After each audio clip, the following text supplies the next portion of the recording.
Hey y'all, welcome back to our channel. I don't think we are really prepared as Americans to see what we're about to see coming up tomorrow. What am I referring to specifically? Well, that's political violence. And we have seen it grow in our country. We have seen it start to rear its ugly head.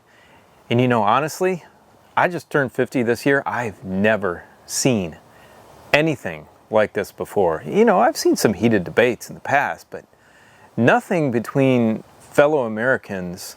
And maybe, maybe I haven't seen everything out there, that's fine. But nothing like what I've seen recently in the past few years. It's getting out of control, and it's about to get a lot worse in the next couple of days, no matter who wins. So there are many passionate people on both sides of the political spectrum right now. Some people like myself who are caught in the middle of it. And unfortunately, I think things are going to rear their ugly heads like they did in 2020 or even 2019 with the BLM riots, the mostly peaceful protests, and the Antifa riots, which were even worse. These groups, they're being funded by someone, and they don't care what they destroy, they don't care who they hurt. It's pretty terrible. I've never seen anything like this. I've always been able to talk to people, and maybe it's because I'm in the middle, I've always been able to talk to people on both sides, but honestly, I don't talk to certain friends anymore. And it's not because we dislike each other, it's just we don't have anything in common anymore.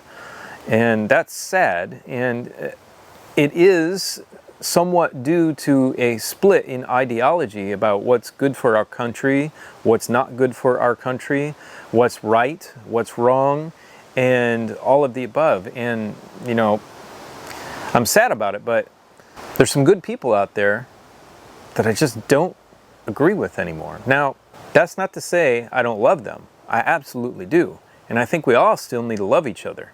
But what I've noticed is people don't love our country anymore, and they're making up things that are just untrue. Now, has our country done bad things before? Absolutely. And you got to be crazy to not think that.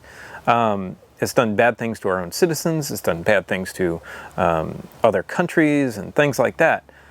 But overall, as a force of good, it's a pretty great place. However, some people think it's the worst place on the planet to be, and they want to model it after places in the world that are absolutely horrendous, and that's scary. But I don't want any of us to fear, all right? This isn't a fear-mongering video, this is just a thinking video. I want you to deep down think about what's going on, and then how you can prepare yourselves for tomorrow and the coming week, if there is, and I believe there will be, a lot of civil unrest and strife. Are you prepared? Do you have some extra gasoline for your vehicle, some extra food stored up in the house, maybe a means to defend your home, whatever it may be?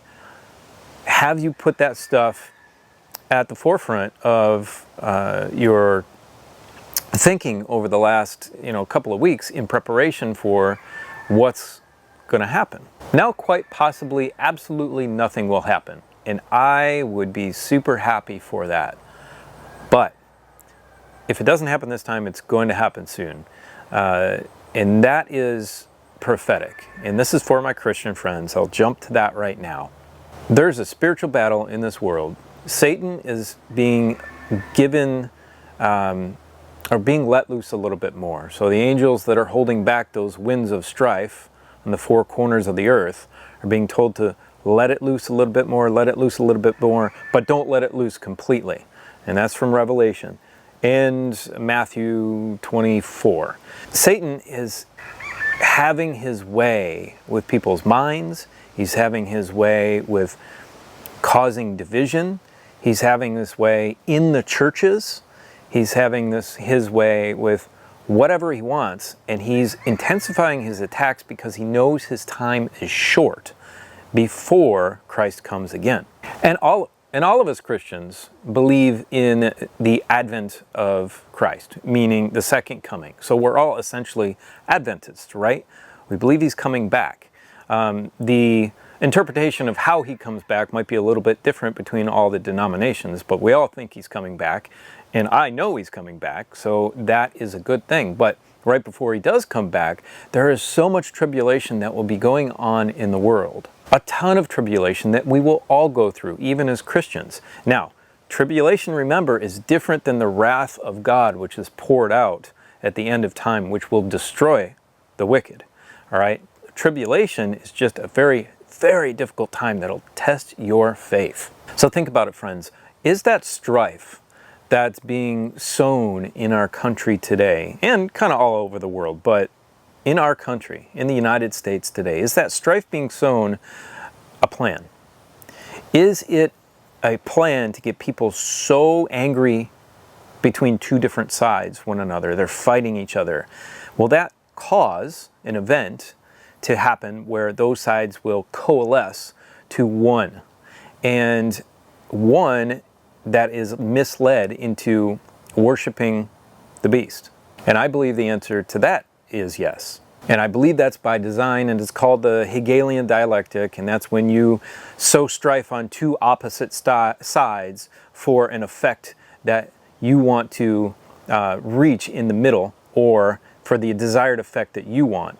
And the people who are sowing the strife all want one thing. No matter what they say, no matter what side they say, they all want one thing, and it is evil. If a question mark popped up in your head from something I said a few minutes ago about the USA being in Bible prophecy, then I have a study guide for you. And I'm going to link the study guide, the online version, down below in the description of the video. And you can also check that out, or you can download it from the ministry that it's written by.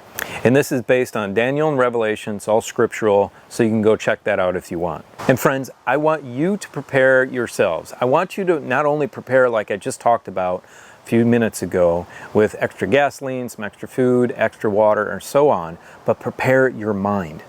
And that's where you have to really work hard. All right, it's easy to go get some extra gas at the store, but preparing your mind to see the things that are about to come is very difficult. And like I said at the beginning of the video, I don't think many Americans prepare for that.